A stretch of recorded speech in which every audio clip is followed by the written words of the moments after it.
दोस्तों नमस्कार, मैं हूं अंशु नैथानी और आप देख रहे हैं संतोष पाठक ऑफिशियल चैनल। संतोष जी, आपका बहुत बहुत स्वागत है। बहुत बहुत धन्यवाद अंशु जी, और तमाम दर्शकों को नमस्कार। और जिस बात की आशंका अंशु जी 2 दिन पहले जंतर मंतर गई, जंतर मंतर का माहौल देखकर आई थी, दिल्ली पुलिस की तैयारियां देखकर आई थी, एक एक वीडियो एक एक फुटेज पर किस तरह से नजर रखी जा रही थी, अंशु जी ने परसों ही बताया था। और बड़ी दिलचस्प बात मैं सीधे सीधे कहता हूं कि जो बात अंशु जी को नजर आ गई, जो बात हमने कह दी कि सोनम वांगचुक को उठाने की तैयारी की जा रही है, क्या वहां आंदोलन पर बैठे नेताओं और उनके कर्ता धर्ताओं को पता नहीं था? आज वही हुआ। अमित शाह की पुलिस पहुंच गई और सुबह 7 बजे, और क्या क्या हुआ आप देखिए। जब वहां पहुंची तो न वहां अभिजीत दीपके थे, न वहां सौरभ दास थे। यानी पुलिस को पता था कि वहां कौन कौन है, कौन कौन नहीं है। जहां अभिजीत दीपके थे वहां उनको एक तरह से आरोप लगाया गया कि हाउस अरेस्ट कर लिया गया था, उन लोगों ने आरोप लगाया। जो फोटो, जो वीडियो निकलकर सामने आए, सफेद कपड़ा, अब मैं क्या कहूं उस सफेद कपड़े को, उस सफेद कपड़े से लोकतंत्र के चीर हरण को ढका गया। सफेद कपड़ा, सुबह 7 बजे सादी वर्दी में पहुंचे पुलिस वाले, पुलिस वालों ने सोनम वांगचुक को उठाया और अभी सोनम वांगचुक सफदरजंग अस्पताल में भर्ती है। अनशन का 21वां दिन था वो, और वहां उनकी पत्नी भी पहुंची है। अब पत्नी को कहा जा रहा है कि नहीं, आपको आपके पति को हम नहीं देखने देंगे। कब तक नहीं देखने देंगे अंशु जी? जब तक आप मोबाइल जमा नहीं कर दोगे। क्यों डरती है ये सरकार फोटो और वीडियो से इतना ज्यादा? एक पत्नी को उनके पति के पास जाने नहीं दिया जा रहा, और सोनम वांगचुक ने कहा था कि मैं अनशन नहीं तोड़ूंगा। उनकी पत्नी भी कह रही है कि जबरदस्ती उनका अनशन तोड़ने की कोशिश की जा रही है। आप परिवार वालों को न मिलने दे रहे हो, न परिवार वालों को उनका हेल्थ का रिकॉर्ड बता रहे हो कि आखिर उनका स्वास्थ्य कैसा है। और फिर आप चाहते हो कि ये पूरा देश आप पर यकीन कर ले कि आपने सोनम वांगचुक की जान बचाने के लिए हाई कोर्ट के निर्देशों का हवाला दिया जा रहा है कि उसके कारण से हमने उनको उठाया है। लेकिन एक सबसे बड़ा सवाल अंशु जी, सुबह से क्या क्या हुआ हमने बता दिया। अब अभिजीत दीप के अनशन पे बैठ गए, लेकिन जो सबसे बड़ा सवाल ये उठ रहा है कि जो सरकार 17-18 दिन में नहीं जाग रही थी, अचानक 19वें और 20वें दिन क्या हो गया?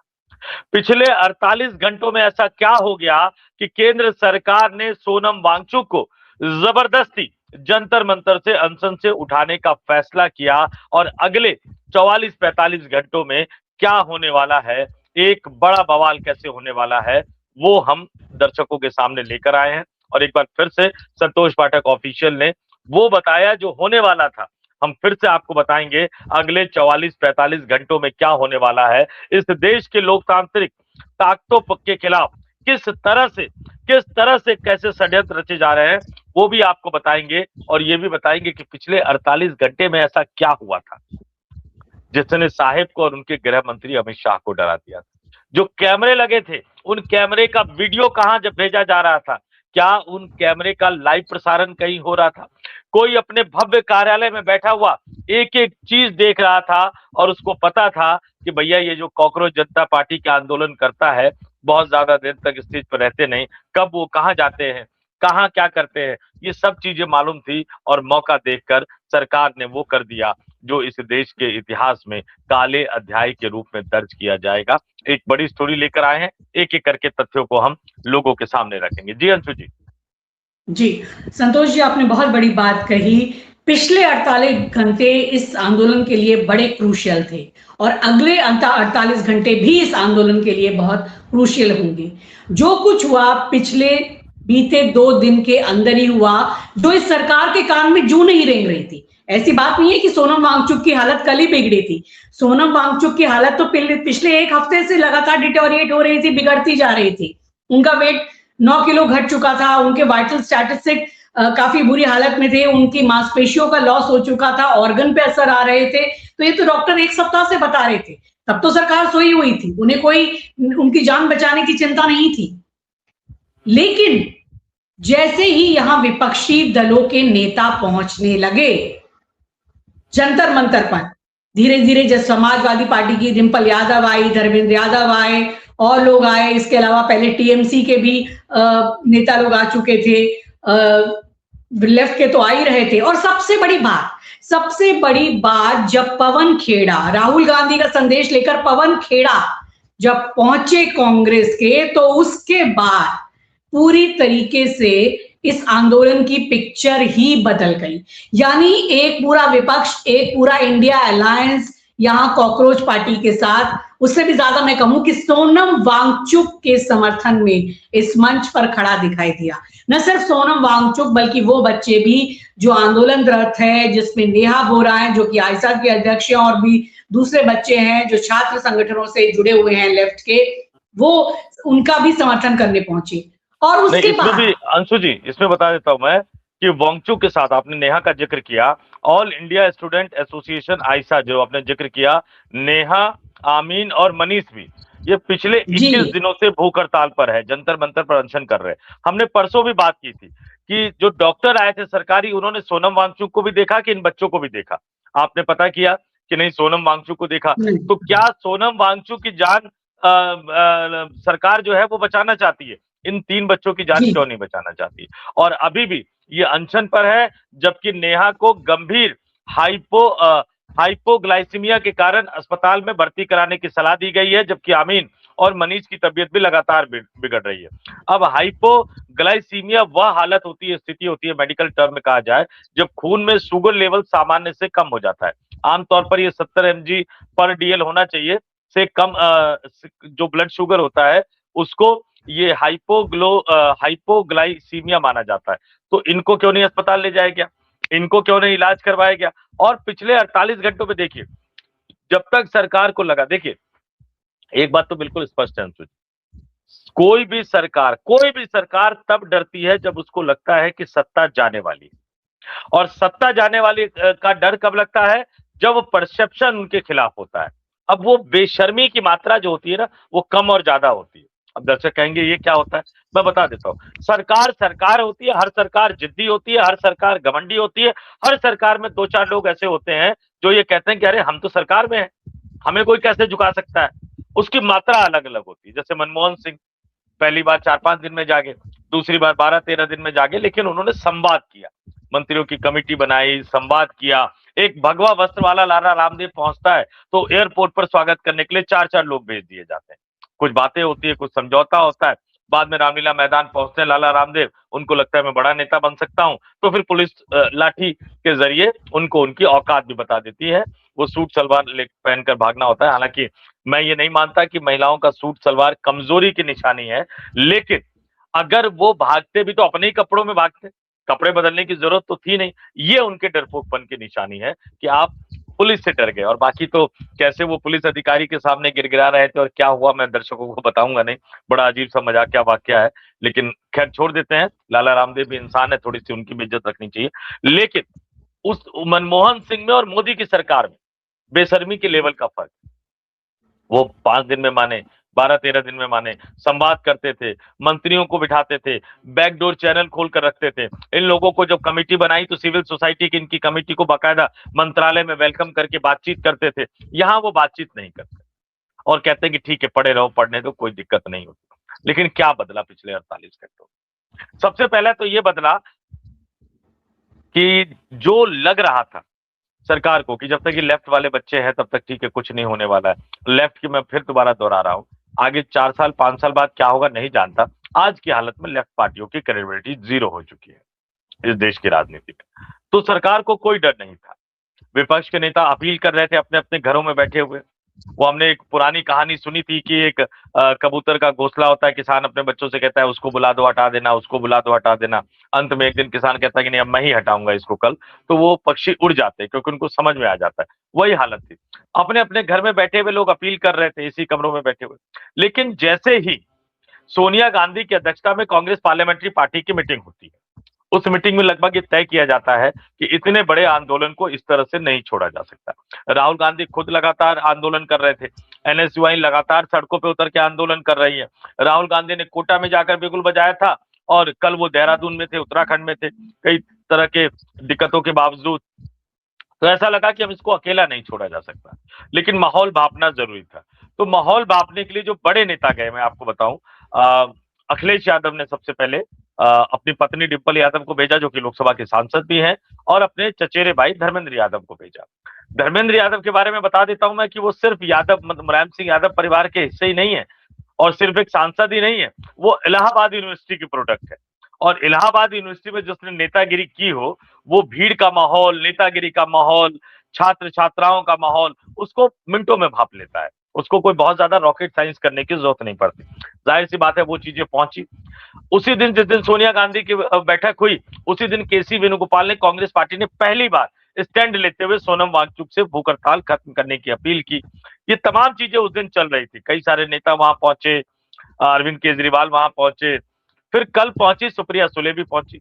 लेकिन इस बीच जो सबसे बड़ा वो था, क्योंकि केसी वेणुगोपाल का पोस्ट करना, फिर वही बात होती है कि आप घर के एसी के कमरों में बैठ के पोस्ट कर दीजिए। लेकिन जब पवन खेड़ा को कहा गया कि आप जाइए जंतर मंतर और सोनम वांगचुक से मिल के आइए, सोनम वांगचुक के परिवार का, उनके पिताजी का कांग्रेस से बड़ा अच्छा रिश्ता रहा।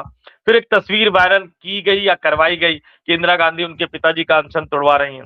पवन खेड़ा का वहां जाना, ये स्पष्ट हो गया था कि 24 से 48 घंटों के अंदर कांग्रेस पार्टी के आला नेता राहुल गांधी जंतर मंतर होंगे।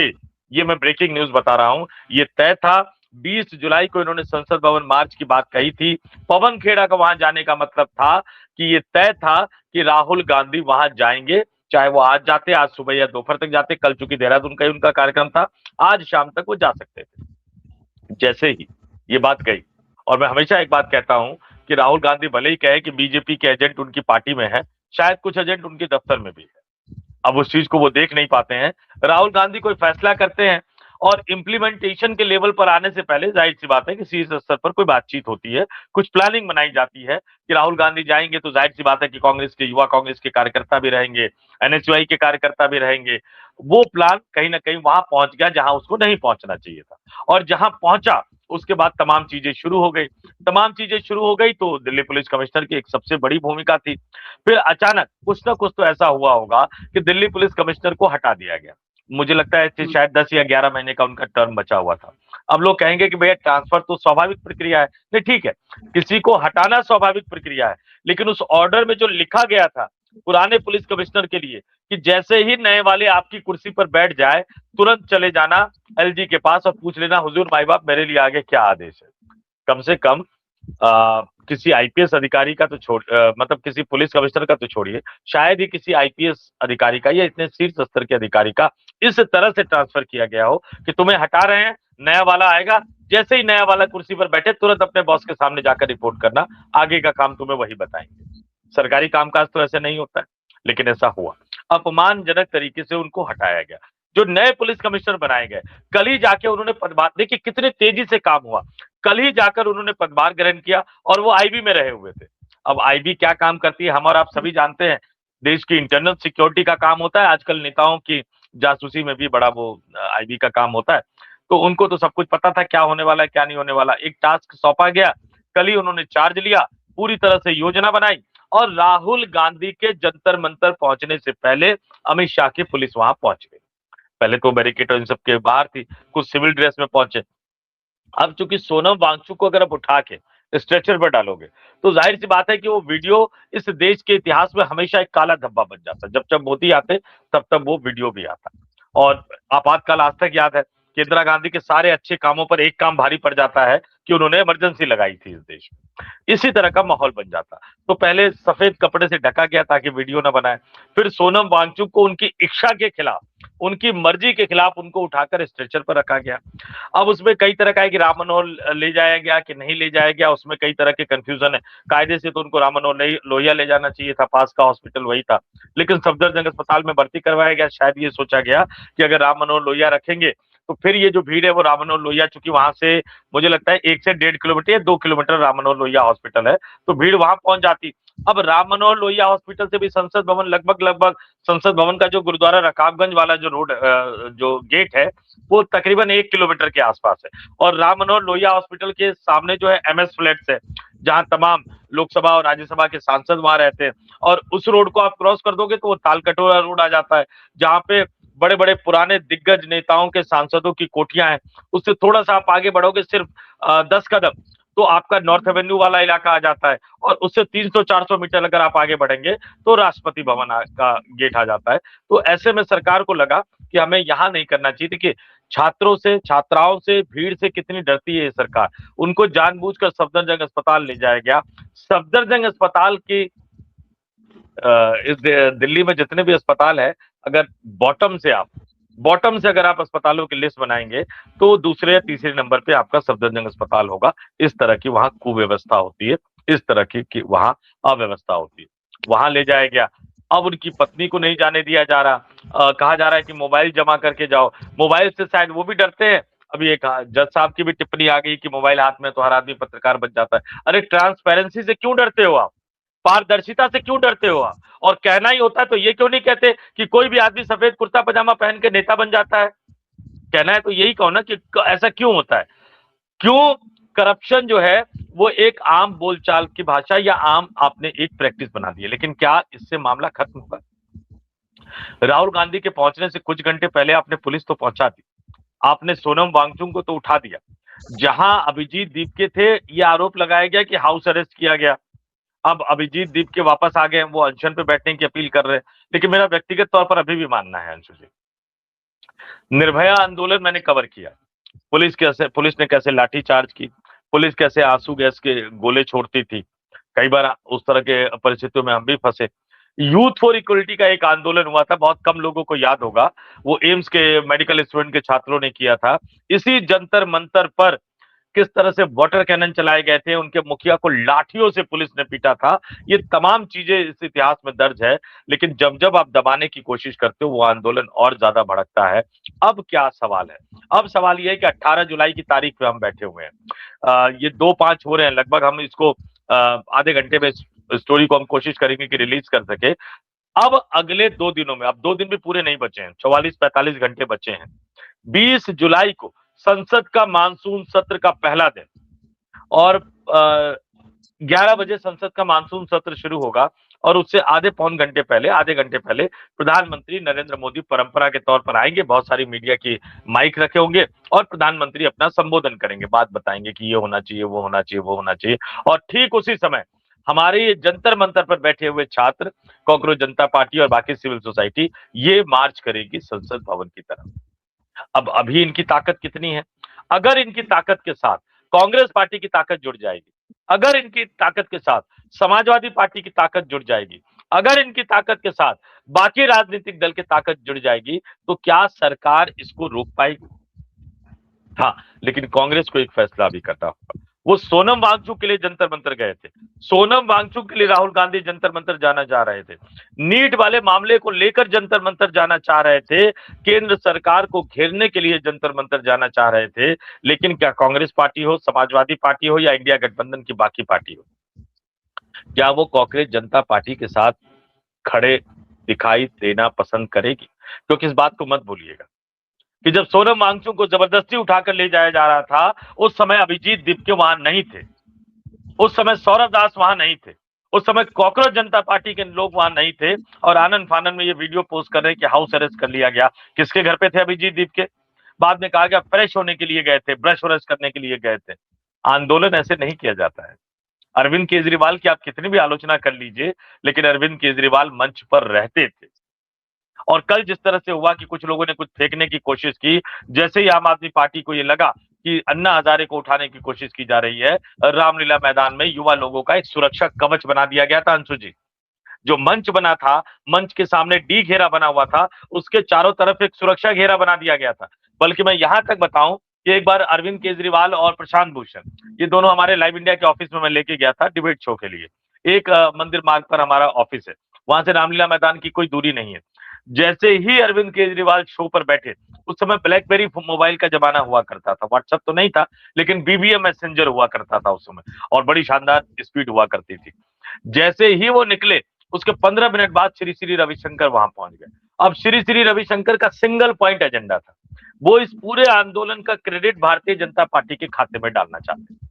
वो अन्ना हजारे को कन्विंस कर रहे थे कि लाल कृष्ण आडवाणी तैयार हो गए, पृथ्वीराज रोड चलना है, भाजपा हमारे आंदोलन के साथ है और भाजपा हमारी पूरी तरह से साथ है। जबकि उस समय तक राजनीतिक दलों के नेताओं को लेकर आम आदमी पार्टी ने तो इंडिया अगेंस्ट करप्शन का सीधा मानना था कि राजनीतिक दलों के नेताओं को मंच पर जगह नहीं दी जाएगी, सपोर्ट करना चाहते तो करें, हम नेताओं से मिलेंगे, हम जाकर मिलेंगे उन्हें, लेकिन सहयोग मांगेंगे, उनके हाथ में पूरा आंदोलन हम नहीं थमा देंगे। जैसे ही अभिजीत दीप के करते हैं कि मंच भी ले लो, माइक भी ले लो, गाड़ी पे जाके स्वागत भी करेंगे, और जब डिंपल यादव और धर्मेंद्र यादव मंच पे होंगे तो सौरभ दास जैसे लोग मुस्कुराते हुए उनसे बातचीत भी करते हुए नजर आएंगे। ये मुस्कुराने का सवाल नहीं था जब उसी मंच पर सोनम वांगचुक अपनी जिंदगी से खेल रहे थे हमारे देश के युवाओं के लिए।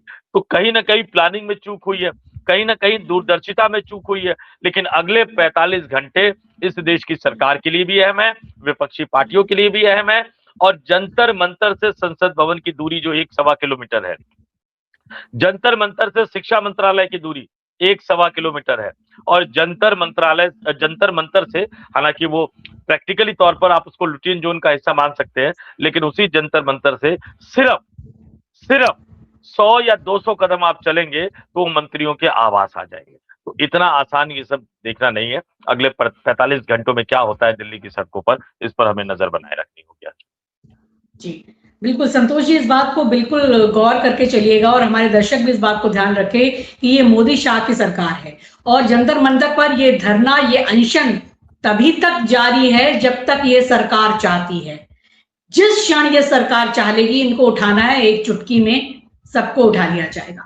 क्यों हाईकोर्ट ने तो केवल ये नहीं कहा था कि केवल सोनम वांगचुक की ही जान बचानी है, बाकी जो भी बच्चे हैं, नेहा है, उस्मान और जो भी आपने नाम बताए, वो भी तो 21 दिन से अनशन पर बैठे हुए हैं, उनकी जान भी उतनी कीमती है, उनकी भी हालत उतनी खराब है, उनको क्यों नहीं अस्पताल ले जाया गया? ये सोचने वाली बात है। अभिजीत दीपके ने जो अभी कहा है कि मैं भी भूख हड़ताल पे अनशन पे बैठ रहा हूं, उसे वहां पर बैठने दिया गया है, ये भी एक सोचने की बात है। तो ये सारी निगरानी अभी इनकी चल रही है। अगर ये ध्यान में रखिएगा, अगर पूरा विपक्ष इसके पीछे संगठित होता है और 20 जुलाई को जो इनका संसद चलो मार्च है, उसके पीछे अगर इंडिया अलायंस की ताकत आ जाती है और ये इंटेलिजेंस रिपोर्ट अगर वहां पहुंच जाती है, तो उससे पहले जंतर मंतर आपको साफ मिलेगा, बिल्कुल साफ मिलेगा। लेकिन यहां एक बड़ी बात यह है कि जिस तरह से राहुल गांधी ने अभी देहरादून में जो अपना एक सफल कार्यक्रम किया, हालांकि उसको बहुत इन्होंने बाधा पहुंचाने की कोशिश की, परेड ग्राउंड जो सबसे बड़ा ग्राउंड है उसको कैंसिल कर दिया गया।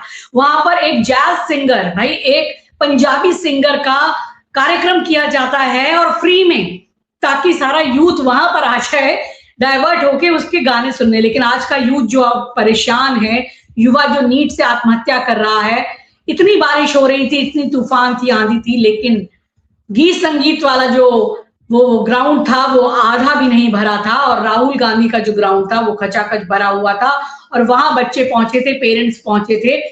और जिस बच्ची रिया ने आत्महत्या की थी, उसके पिता ने रोते हुए राहुल गांधी से कहा कि मुझे सर आपसे उम्मीद है, आप संसद में ये मुद्दा उठाएंगे, आप इस बात को आगे बढ़ाएंगे। तो क्यों आज राहुल गांधी से लोगों की उम्मीद? और आपने बहुत बड़ी बात की, राहुल गांधी अगर जंतर मंतर पहुंच जाते और ये लीड ले लेते, और जो कहा जाए कि अभिजीत दीपके तो बस एक मात्र एक वहां पर एक सिंबॉलिक, आप समझिए, अभी तो सोनम वांगचुक के ही दम पर वहां आंदोलन चल रहा था। और अगर अब ये विपक्षी पार्टियां इस आंदोलन को अपने हाथ में ले लेती हैं, वो लीड ले लेती हैं, क्योंकि गुस्सा बहुत है और ये यूथ है, उनको चाहिए कि हमको कोई लीड करे, और सही लीडरशिप आज राहुल गांधी को सब टकटकी लगाकर देख रहे हैं। अगर कांग्रेस पूरे इंडिया अलायंस की छतरी के नीचे अगर इस आंदोलन को वो ले लेगी और 20 जुलाई को अगर वो इरादा कर लें कि वो इसको सपोर्ट कर रहे हैं और संसद मार्च हो रहा है, तो फिर आप देखेंगे कि शाह की पुलिस जो है वो यहाँ पर किसी को छोड़ने वाली नहीं है। तो ये एक क्रूशियल बात ध्यान में रखनी होगी। और दूसरा ये, क्या विपक्ष इसकी कोई तैयारी कर रहा है कि 20 जुलाई को इस आंदोलन को उन्हें किस तरीके से अपनी छतरी के नीचे लेना है? ये बहुत बहुत ज्यादा जरूरी बात है, और ये बात देश को समझ में आ चुकी है कि अभिजीत दीपके अभी बहुत अपरिपक्व है, उनके पास कोई पॉलिटिकल सोच नहीं है, कोई पॉलिटिकल संगठन नहीं है, उनके पास कोई रोड मैप नहीं है।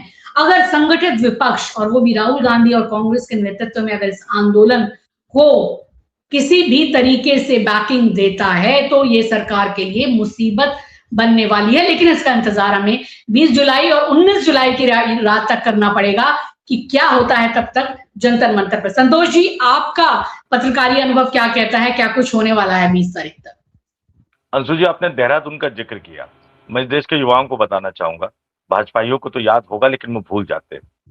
जब आपातकाल हटाया इंदिरा गांधी ने, जब उनको लगा कि अब नहीं बहुत ज्यादा हो रहा है, तो उन्होंने कहा कि भाई आपातकाल हटाना है तो चुनाव में तो जाना पड़ेगा और जनता गुस्से में है। तो उस समय ये हुआ कि भाई जनता गुस्से में है लेकिन वो विकल्प होगा तभी तो चुनेगी। तो इंदिरा गांधी ने आपातकाल हटाया और तुरंत चुनावों की घोषणा कर दी। अब तुरंत चुनावों की घोषणा कर दी। अटल बिहारी वाजपेयी, जेपी जैसे तमाम बड़े दिग्गज नेता वो जेल से अचानक रिहा हुए। अब उनके पास समय नहीं था चुनावी तैयारियों का। देखिए संगठन सबका टूट चुका था, नेता सब अंडरग्राउंड होकर लड़ रहे थे। तो नॉर्थ एवेन्यू के एक फ्लैट था, नॉर्थ एवेन्यू का एक फ्लैट था, वहां ये सारे नेता जुटे। अब देखिए संकट के समय बड़े फैसले कैसे लिए जाते हैं।